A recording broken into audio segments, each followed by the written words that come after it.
हाय, मेरा नाम डॉक्टर ब्रिजेश दुबे है। मैं एक एडवांस लैप्रोस्कोपिक पीडियाट्रिक और हर्निया सर्जन हूँ। मैं पिछले 20 सालों से सर्जरी प्रैक्टिस कर रहा हूँ। मैं Karuna surgery centre Mira road, Borivali health care centre Borivali, Surana hospital Malad और क्यूरे हॉस्पिटल थाने में बैठता हूँ।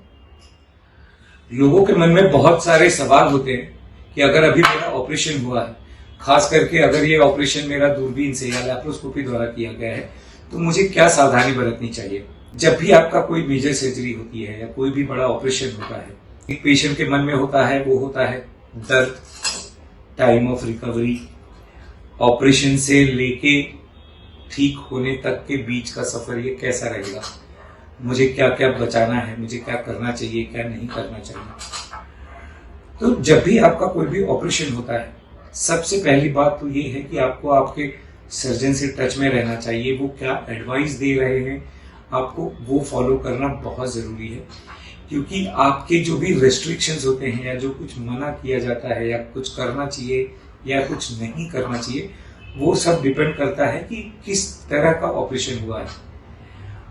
उस पॉइंट को लेकर आपका सर्जन आपको सलाह देगा, तो वो आपको सुनना बहुत ज़रूरी है। कुछ एक जनरल पॉइंट्स हैं जिस पे ध्यान देना बहुत जरूरी है, जैसे कि जब भी आपका ऑपरेशन होता है उसके बाद आपको पानी शुरू करना है, खाना शुरू करना है। अगर आपके अतड़ियों के या पेट का सर्जरी नहीं हुआ है तो जनरली अब 4 से 6 घंटे में आपको पानी शुरू कर दिया जाता है, और आप किस तरह कितने कंफर्टेबल हैं उस हिसाब से आपको सॉफ्ट डाइट या फिर फुल डाइट पूरा खाना शुरू किया जाता है। अगर आपकी अतड़ियों का ऑपरेशन किया है या पेट का ऑपरेशन किया है तो ये टाइम थोड़ा सा वेरी हो सकता है। जब ये ऑपरेशन दूरबीन द्वारा या रोबोटिक सर्जरी द्वारा किया जाता है तो यूजुअली 6 से 8 घंटे में हम शुरू कर देते हैं। अगर ये आपका सर्जरी ओपन कन्वेंशनल तरीके से हुआ है तो अतड़ियों का मूवमेंट आने में थोड़ा वक्त लगता है, जिसमें आपके फिर खाने पीने के समय को थोड़ा सा पोस्टपोन किया जाता है। तो ये सलाह आपके सर्जन आपको बहुत अच्छी तरह दे सकते हैं। आपकी सर्जरी के 6, 7, 8 घंटे के अंदर हम आपको चलने फिरने के लिए प्रोत्साहित करते हैं। आप अगर कोई और दूसरा कॉन्ट्राइंडिकेशन नहीं है, जैसे कि अगर आपको स्पाइनल एनेस्थीसिया दिया है या आपके पैरों का या स्पाइन का ऑपरेशन हुआ है, तो हम आपको 6 से 8 घंटे के अंदर चलाना फिराना शुरू कर देते हैं। धीरे धीरे आप अपने परिवारजनों के या हॉस्पिटल के स्टाफ के सहारे थोड़ा थोड़ा चल फिर सकते हैं। आप जितने जल्दी मोबिलाइज होते हैं, आपकी रिकवरी उतनी ही जल्दी होती है। चांसेस कॉम्प्लिकेशंस के बहुत कम हो जाते हैं। तो ये आपके रिकवरी के लिए बहुत ज़रूरी है कि आप कितने मोबिलाइज रहते हैं।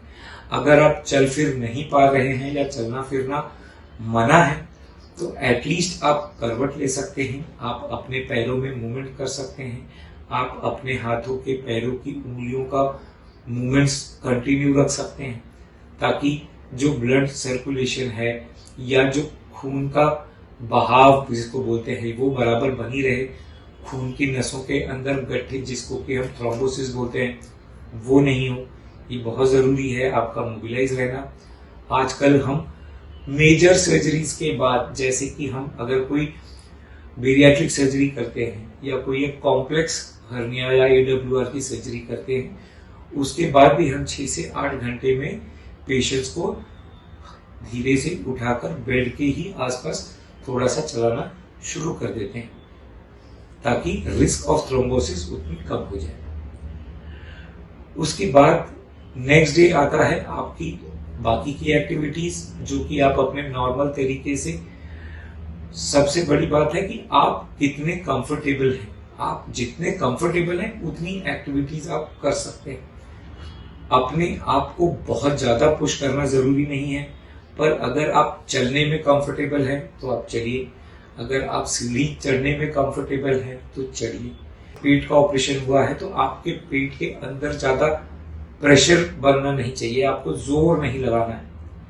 तो खांसी आना या कॉन्स्टिपेशन रहना या कोई भी भारी चीजें उठाना, ये सारी चीजें अवॉइड करनी जरूरी होती है। अब भारी चीजें नहीं उठाने से मेरा मतलब है कि अगर आपको 1-2 किलो उठाना है, उससे कोई फर्क नहीं पड़ता है, आप बिल्कुल कर सकते हैं। पर अगर यही आपको 8, 10, 15 किलो उठाना है तो आपको उसे अवॉइड करना चाहिए। कि कोई भी वजन जिसको आप उठाने में कंफर्टेबल नहीं है उसे मत करिए, क्योंकि उससे आपको पेट पे अननेसेसरी प्रेशर पड़ता है। एक कॉन्स्टिपेशन अवॉइड करना बहुत जरूरी है आपका, इसलिए आपका डाइट इंपॉर्टेंट है।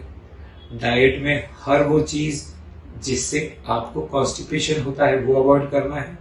प्लस आपके सर्जन, हॉस्पिटल के डाइटिशियन आपको प्रॉपर सलाह देंगे कि आपको क्या खाना है क्या नहीं खाना है।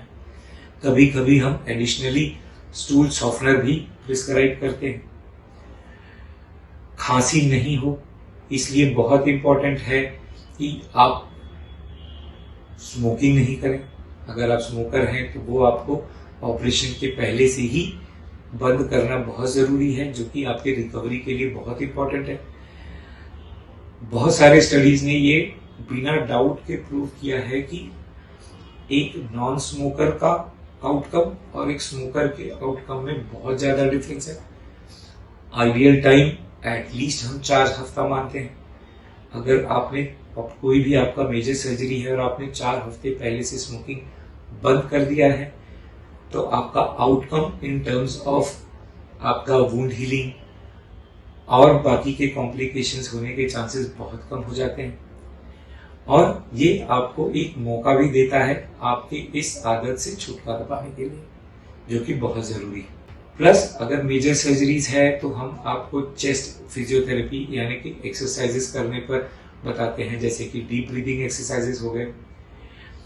इंसेंटिव स्पायरोमीटर होता है जो कि एक प्रकार का प्लास्टिक का डिवाइस है जिसमें आप सांस लेना और छोड़ना, जोर से सांस लेना और जोर से सांस छोड़ना प्रैक्टिस कर सकते हैं। उसके अलावा मेनली घर जाने के बाद आपको आपके सर्जन द्वारा दी हुई दवाइयाँ कब लेनी है, कैसे लेनी है, आपको उनकी सलाह पूरी तरह फॉलो करना है। आपके डाइटिशियन की सलाह पूरी तरह फॉलो करना है। बहुत जरूरी हो जाता है कि आप उनको समय समय पर, जिस समय पर उन्होंने आपको फॉलोअप के लिए बुलाया है, आप उनसे मिलते रहें। इस दौरान अगर बीच में कभी भी आपको लगता है कि कुछ चीजें हैं जो कि सही नहीं लग रही, आप बिना झिझक अपने सर्जन से मिल सकते हैं। आप उनके क्लिनिक पर, उनके हॉस्पिटल में जाके उनको दिखा सकते हैं।